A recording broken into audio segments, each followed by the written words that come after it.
ஒரு நாள் முழுக்க விஜய் சாப்பிட்றாரு, வேறு யாருக்குமே இங்கே இடம் இல்லை. அப்போ கருப்புங்கிற ஒரு பெரிய படத்தை அவசரப்பட்டு இறக்கி பாலாஜி ஆர்ஜே பாலாஜி மட்டும் வில்லனா பார்க்குறதுக்கு மனசு ஒத்துக்கல. இவரு வில்லனா அப்படின்னு நமக்கு தோணுது. ஏன்னா அவர் நம்ம கொஞ்சம் காமெடியாகவே பார்த்துட்டோமா. இல்லை, இங்கே இருக்கிற சில நடிகர்கள்ட்ட இருக்கிற பிரச்சனையே என்னென்னா, ஏற்கனவே ஒரு ஹிட்டு கொடுத்துட்டு ஒரு டைரக்டர் வராருல்ல, அவரை நம்பி நீங்கள் நடிக்க போகணும். தனுஷுக்கும் ஐஸ்வரி கணேஷுக்கும் வந்து சின்ன ஏதோ ஒரு மன வருத்தம் ஏற்பட்டிருக்கு அப்படின்னு வந்து சொல்கிறாங்க. என்ன காரணம், என்ன நடந்தது? ஏன்னா அவங்க கிட்டத்தட்ட வந்து 3 படங்கள் பண்ணுறதா வந்து அவங்க கம்பெனியில் ஒப்பந்தம் பண்ணியிருந்தாங்க. அடுத்து மாரி செல்வராஜ் அவரோட கம்பெனியில் தான் வந்து பண்ண போகிறாரு. பட் இப்போ படத்துலேயே வந்து சின்னதாக ஒரு வருத்தம் இருக்குது 2 பேருக்குள்ளேயும் அப்படின்ற மாதிரி சொல்லப்படுது. என்ன காரணம் சார், என்ன நடந்தது? ஜெயிலர் 2. ஸோ ஜெயிலர் 2 படம் எல்லாமே முடிஞ்சது. டப்பிங் எல்லாமே இப்போ ரஜினி சார் ஸ்டார்ட் பண்ண போகிறாங்க அப்படின்னு சொல்கிறாங்க. அது அடுத்து என்ன மாதிரியான விஷயங்கள் ஜெயிலர் 2ல் இருக்குது சார்? ஜெயிலர் 2 அதான் எல்லாம் முடிஞ்சு போச்சு, கம்ப்ளீட்டாக முடிஞ்சு போச்சு. இதற்கப்புறம் வந்து அந்த படம் தொடர்பான ஒரு விஷயங்களை வெளியில் விடணும், அவ்வளோதான். ஜூன் ஃபஸ்ட் வீக்கில் ஃபஸ்ட் சிங்கிள் வருதுன்னு சொன்னாங்க. ஸோ அதுதான் இப்போ புதிய செய்தி. ஓகே. தனுஷுக்கும் ஐஸ்வரி கணேஷுக்கும் வந்து சின்ன ஏதோ ஒரு மன வருத்தம் ஏற்பட்டிருக்கு அப்படின்னு வந்து சொல்கிறாங்க. என்ன காரணம், என்ன நடந்தது? ஏன்னா அவங்க கிட்டத்தட்ட வந்து 3 படங்கள் பண்ணுறதா வந்து அவங்க கம்பெனியில் ஒப்பந்தம் பண்ணியிருந்தாங்க. அடுத்து மாரி செல்வராஜ் அவரோட கம்பெனியில் தான் வந்து பண்ண போகிறாரு. பட் இப்போ படத்துலேயே வந்து சின்னதாக ஒரு வருத்தம் இருக்குது 2 பேருக்குள்ளேயும் அப்படின்ற மாதிரி சொல்லப்படுது. என்ன காரணம் சார், என்ன நடந்தது? இது என்ன பிரச்சனைனாங்க, ஒரு ஹீரோவும் ஒரு தயாரிப்பாளரும் எங்கே பிரிவாங்க அப்படின்னா, அந்த படம் ஓடாமல் போகும்போது பிரிவாங்க. ஓகே. அது வரைக்கும் நீங்கள் என்ன குறைகள் இருந்தாலும் வெளியில் சொல்ல மாட்டாங்க. படம் ஓடுச்சுன்னா அந்த குறைகள் அப்படியே அமுக்கப்படும். அது இன்னொரு படத்துக்கு கூட ரொம்ப ஜாலியாக ஹாப்பியாக போயிடுவாங்க. படம் ஓடலன்னா சின்ன சின்ன தவறுகள் கூட பெருசாகப்படும். இதுதான் வந்து காலகாலமாக நம்ம பார்க்குறது.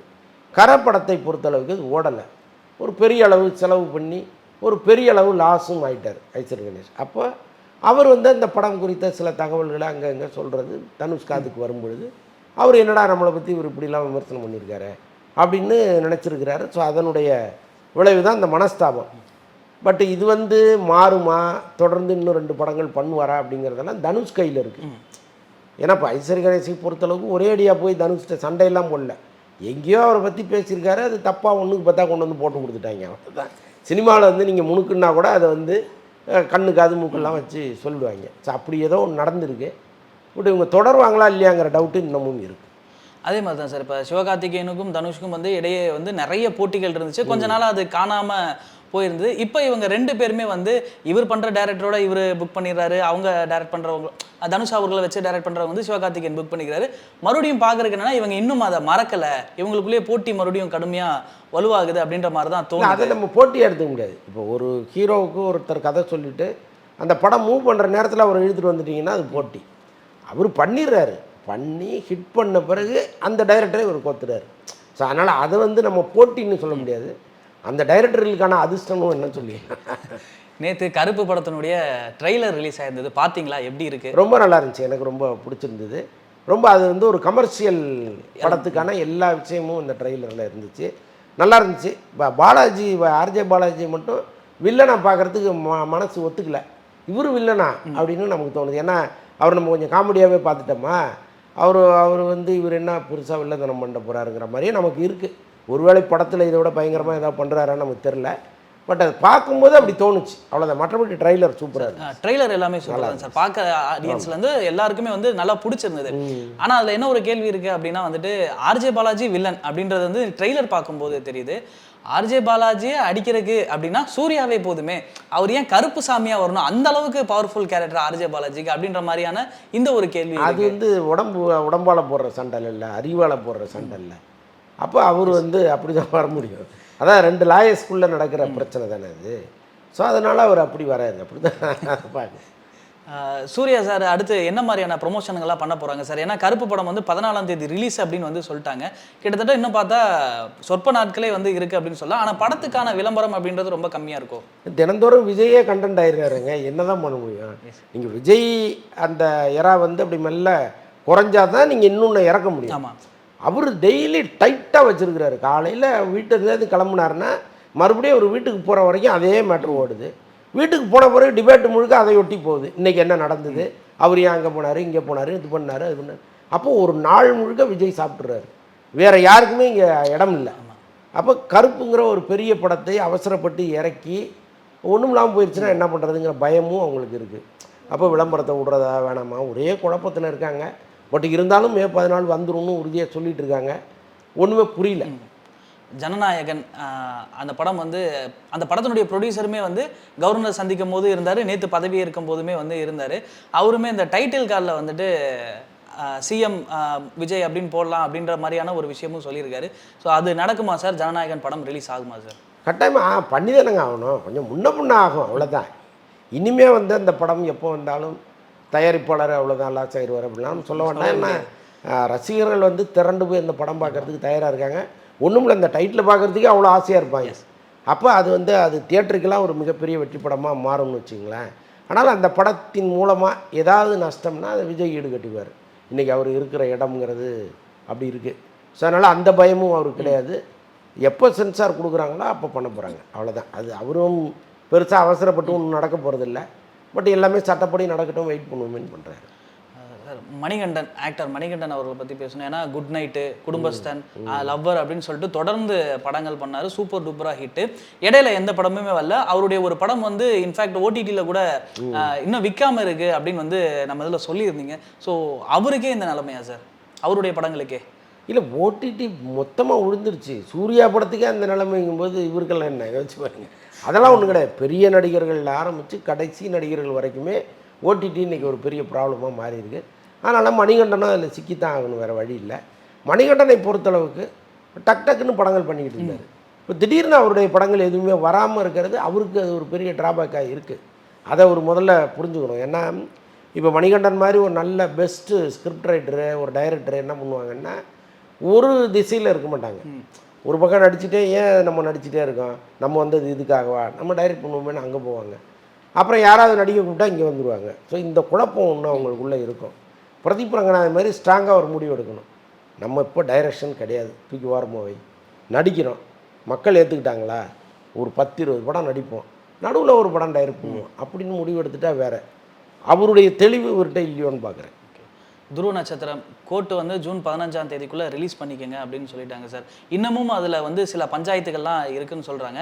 படம் ரிலீஸ் ஆகுமா? கௌதம் மேனன் இதிலேருந்து வெளியே வந்துடுவாரா? ஏன்னா எல்லாருமே எப்போ அந்த துருவ நட்சத்திரம் அவரை ரிலீஸ் பண்ணி விடுங்க பாப்பா, அந்த படம் தான் வரட்டும் அப்படின்னு ஆடியன்ஸே வந்து சொல்கிற நிலைமைக்கு வந்துட்டாங்க. ஏன்னா அந்த அளவுக்கு அதில் வந்து ஆடியன்ஸ் வட்டி கொடுக்கல, கொடுத்தவங்களுக்கு ஆடியன்ஸ் வந்து அந்த அளவுக்கு அவர் மேலே பாவப்படுற அளவுக்கு வந்து இந்த ரியாக்ஷனை கொடுக்குறாங்க. சும்மா இருக்க மாட்டாங்க. என்னதான் சார் அதில் நடக்குது? இல்லை, அதில் நிறையா ஒரு 60 கோடிக்கு மேலே பிரச்சனை இருக்குதுன்னு சொல்கிறாங்க.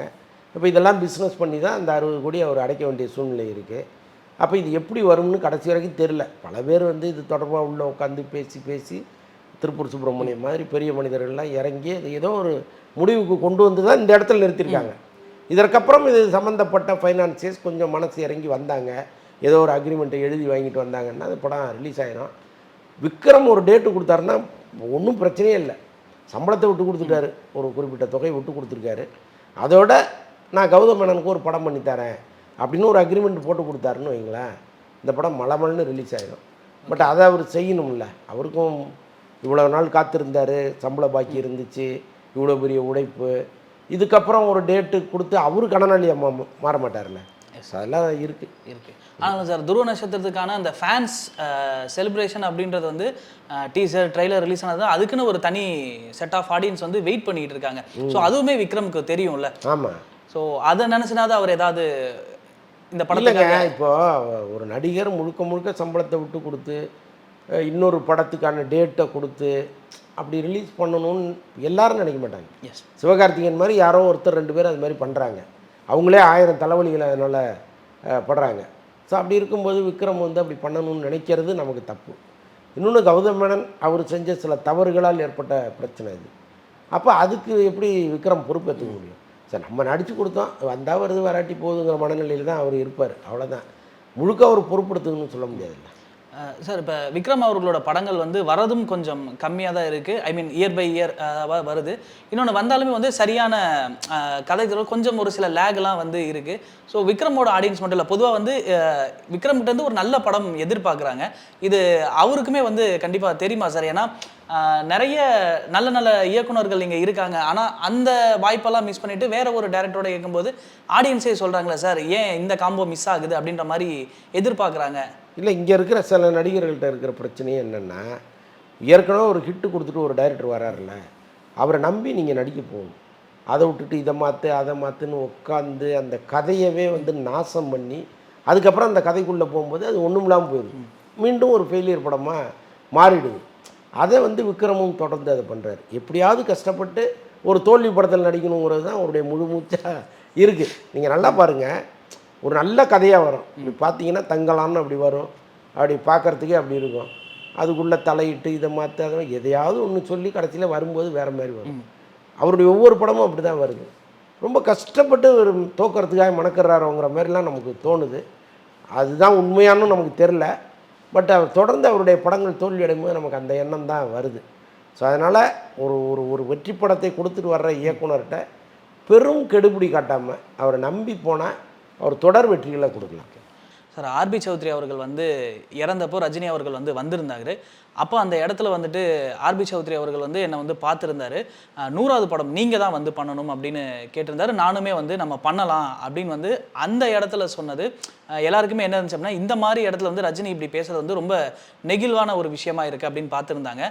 இப்போ ஜீவா அவர்களோ இல்லை அவங்க ஆர்பி சௌத்ரி ப்ரொடக்ஷன் சம்மந்தப்பட்டவங்க இந்த படத்துக்காக ரஜினி அவர்களை அப்ரோச் பண்ணால் ரஜினி அந்த படத்தை பண்ணுவாரா?